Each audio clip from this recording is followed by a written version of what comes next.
You are listening to the Novel Writing Podcast, episode 147. I'm your host, Colleen Mitchell. Grab a cup, cozy up, and let's get to writing. Today's episode is the first in a long series I'm calling the Literary Sins series, all about those things authors do or don't do that drive readers nuts, and how to avoid them or not. First up in this series is the sin of head hopping. This one typically only applies to third-person limited POV stories and first-person POV stories. Third-person omniscient stories can get away with it because it's allowed by the style, but only when done correctly.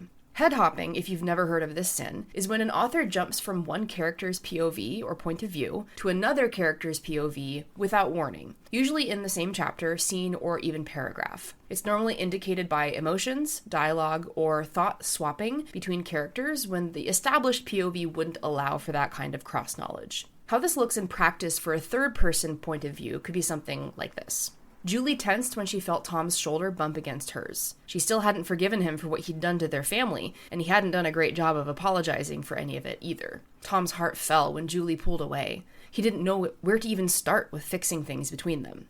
Did you spot the head hopping? We go from Julie's physical sensations, tensing, and thoughts, not having forgiven Tom, right into Tom's internal sensations, his heart falling, and thoughts, not knowing where to start fixing their relationship. The reason this is a literary sin is because it violates the rules of point of view. Point of view establishes whose eyes the reader is experiencing that part of the story. If the chapter starts in Julie's POV but then flows into Tom's and then back again, the reader is at risk of being confused about whose emotions are whose thoughts are whose, and what is really important to each character. Point of view should be established by who is most impacted by a particular scene or chapter, or who is driving the story forward. When authors head hop, it dilutes the power of that section. But what about in first person? If the entire story is in one character's point of view, or each chapter is told in a different character's first person POV, you can still run the risk of head hopping if the POV character is aware of the internal sensations, thoughts, or feelings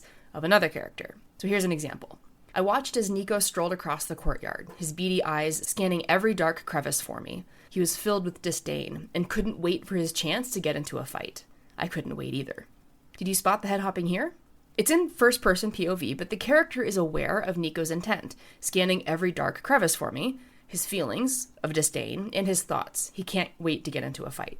If it's unclear whether you're head hopping, ask this question. How does the POV character know that thing about the other character? So if this first-person example wasn't obvious, the question is, how does the main character know all those things about Nico? The answer is, the main character doesn't and can't, unless it was established in an earlier scene and this is just referencing it. But the way that it's written counts as head hopping because it has the potential to confuse the reader as to whose point of view it really is. So how do you avoid head hopping regardless of which point of view you're using? The answer is to filter everything through your point of view character's lens. If your main character can't know something unless it's directly told to them or they deduce it, then use dialogue, use body language, and use speculation.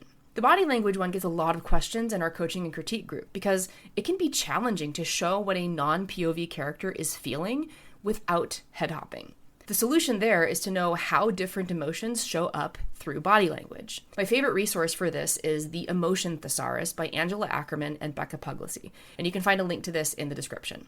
The Emotion Thesaurus provides the physical characteristics and also the internal sensations for 130 different emotions. And it's an invaluable tool for authors who struggle with head hopping because it lets us use better language to describe how character B is feeling if character A is the POV. Here's a practical example on using the physicalities of emotion instead of head hopping. This is a section taken from the end of chapter 1 of my first book, Mark of Stars.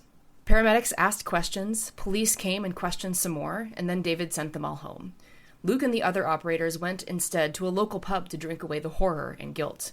Luke fully intended to get as sloshed as possible. 2 beers in, Nick asked Luke, "How did you get over to him so fast? It's like you knew he was going to fall." Luke took a hard pull on his bottle, hands shaking. His eyes were red and puffy, but all of them had red and puffy eyes after the afternoon they'd had. "Gut instinct," he muttered, eyes flickering to Nick's hair. Chris picked at the label on his beer bottle, a pile of paper shreds building in front of him. "Nick said you knew exactly what to say to him. I wish I had reactions that fast." Luke's hands tightened around the neck of his beer bottle. "Feels more like a curse." Kellen shook his head, a gravelly voice flowing over the group. Not for him, I'm sure. If it were me, I'd want someone there who knew what to say when it happened. The words plucked at Luke's soul. Thank God you did. Nick knocked back the rest of his beer and called for another round, this time of their native scotch. Luke accepted the hard liquor, but didn't trust himself to speak again. So the primary examples of the physicalities of emotions in this section are Chris picking at the label of his beer bottle instead of Luke telling us that Chris feels grief and guilt. And the second one is when Nick knocks back the rest of his drink and gets another round, instead of Luke telling us that Nick didn't know what else to say. While both of those are true, the reader needs that information in a way that does not involve head hopping. So if you have trouble identifying head hopping in your own writing, a critique partner can help, whether you find one on your own or if you join our coaching and critique program alongside the 60-day novel writing challenge. So that's it for today's episode. If this has been helpful for you, I would appreciate it if you left a rating or review on your platform of choice. While it does nothing for me, it really does help other writers find this podcast. So thanks for joining me, and remember, the first draft is supposed to be garbage. Thanks for listening to the Novel Writing Podcast. If you're ready to stop struggling and start finishing your novel, check out the 60-Day Novel Writing Challenge. It's a step-by-step program designed for solo writers to complete their first draft with clarity and focus. Visit the link in the description to learn more.